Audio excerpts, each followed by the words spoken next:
Well, holy shit, there's actually a Gungan Bombadier Q&A. God damn, we haven't had these in a while. Well, let's get it. So, first off, we have Special 1 looks like an AoE, judging by the GIF, but is only described as a single target attack. Are the other ones just duds? The others are just duds. This ability is intended to be a single target. So, if you recall, that is the one that he throws out the 3 balls, so it does look very AoE because it covers the whole field, but apparently it's supposed to just be one of them was good and the other 2 were decoys. Will all the new marquee events return with rewards before the raid? The materials and shards you earn participating in the new style marquee events will only ever be in the first runs of marquee events as a reward for players who put in the extra initial effort to power up the brand new character. Reruns of these events will give you the shards needed to unlock the character if you missed it the first time around. Oh. So, all that extra bonus crap I guess I will never get. I thought maybe, it would just keep coming back until you unlock it, but nope, it's a one-shot deal. So basically, it's a bonus reward for the people that actually pay money. Well, F you, CG, I'm freemium. Clarification on, while an allied shield generator is active, enemies defeated by Gungan and attackers can't be revived. Does this function like when Lord Vader is in his ultimate? If unit dies while condition is met, they cannot revive? Or is it they cannot be revived while the condition is met, but can after? As in, when the shield generator goes down, they can be revived? Or is it like Lord Vader ultimate and prevents it? If a unit is defeated by a Gungan attacker and the shield generator is active, then they can't revive. Okay, that did not answer the question at all. This person is looking for clarification on what that means, and they answer by saying the exact same thing that they're asking a question about.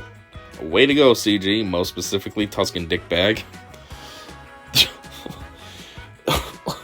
Okay, so you boldened the and. What does that have to do with anything? This person's asking, does it mean that while the thing's active, they can't revive, but if it goes down, can they after? Well, this doesn't tell you anything. So, yes, then? If the shield generator becomes inactive, then they can revive? Like, what? What is this saying?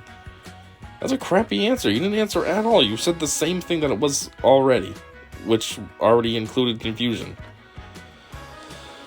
Unique having stacking offense that persists through defeat. Does this mean we should expect a revive is on the way? This is meant to catch anything that might give them a revive, like the Dathomir global modifier, which revives everyone after 10 turns, have been taken as an example. Oh. I don't remember that. Stacking offense that persists through defeat. So yeah, if they came back with that, they'd still have stacked offense. That's mildly annoying. If they're your opponent. If it's you, then that's kind of cool, but if it's the opponent, ugh. To account for needing all Gungans, Relic 5. Does this also mean the previous tiers will also need the Gungans at the same requirement as the Gungan Bombadier? Such as having to have Boston Menace at 7 stars when we need Bombadier at 7 stars.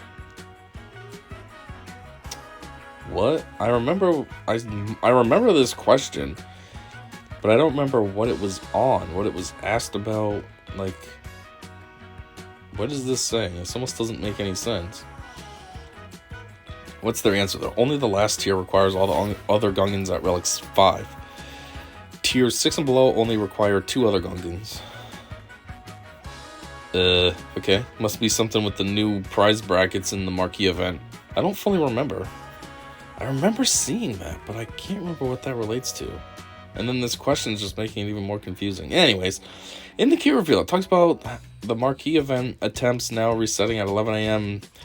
Pacific instead of midnight Pacific. What? That's a big difference. It went from midnight to 11 a.m.? This time change is taking away 1 attempt from everyone for the event. Is CG going to extend the event now by a day to make up for that lost attempt? It was only ever intended to be a 7-day, 7-attempt event. Fact of the matter is that the 8th day wasn't even half a day in length, so many time zones risked missing out due to their schedules. I mean, we're talking about the marquee event's time frame, right?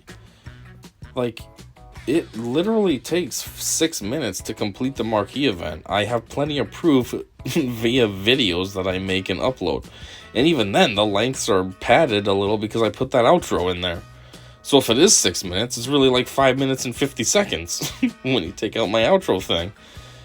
So what the fuck do you even need 7 days for? That's way too generous for no reason. Because even if you're going to go for all those events, like, you have to pay to get those characters up to 7-star or whatever, so that's a quick thing. You just throw some money at it, boom, bam, done. And then it's just a matter of getting them beefed up. I mean, I guess if you're trying to get them to Relic 5, but even then, is 5 days, 6 days enough time to do that? I don't know. I mean, if you're paying money to get them to 7-star anyways, why not just pay the extra money to get the gear you need? That way then you can quickly and easily get them to Relic 5. So again, even just 1 day should be plenty enough. Who do you recommend we use Gungan Bombardier with? What kind of dumb question is that? Obviously, Gungans. Why would you use them anywhere else? Gungan Bombardier works best with the Gungan squad. Like, duh. You know, a lot of times I make fun of CG for putting stupid questions in there, like pointless ones like, oh, hey, meathead, how have you been? But I gotta say, this is kind of one of them pointless ones too. Like, it's way too obvious. This person's just dumb. Duh, with the Gungan squad. Where else?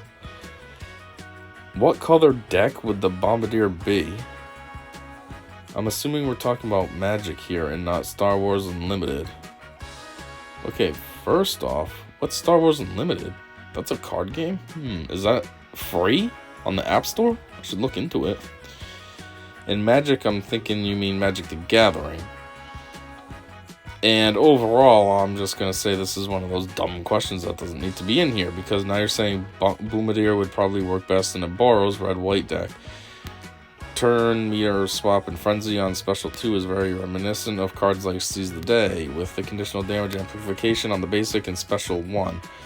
From debuffs applied by Captain Tarples and Boss Nass fits the overall theme of unity in the color of white. If we're talking Star Wars Unlimited, I'm assuming red. I am admittedly less familiar with that game. Either way, that's a really dumb question that should not be in the Q&A, because that's just somebody asking a stupid question just for their own entertainment purposes. It's not teaching anybody about this character. Does he fit in a Grievous or Trench lineup? Are you serious? Those are separatists. This character is a Gungan. Like, is this person a ridiculously passive Star Wars, I can't even call you a fan, just a Star Wars viewer? Like, do you not know the Gungans and Separatists were essentially enemies? Like, they're on different sides of the spectrum here. Gungans are also, well, yeah, they I was gonna say they're from different, areas. One's in the Boo and one's whatever, but yeah, the Separatists did invade because that's when all the B1 droids, and those are Separatists. So yeah, what a dumb question. Anyways, he does not. Bombadier, like all Gungans, loses a lot of value outside of a Gungan team. Obviously they do. They lose a ton of value. They almost become just a whole bunch of cups at that point if they're not with each other. Is it better than Bombadier for health, since the unique converts it into protection at the start? While I think that's a valid strategy, my personal opinion is that the shield generates 500% defense and crit immunity means that most of Bombadier's defensive needs to be pretty well covered. Converts it to protection. I mean, you might as well just mod him for protection if it's going to get converted to protection, you know what I mean? Why give him a ton of health just for it to be stripped away to be turned into protection? Might as well just focus on protection.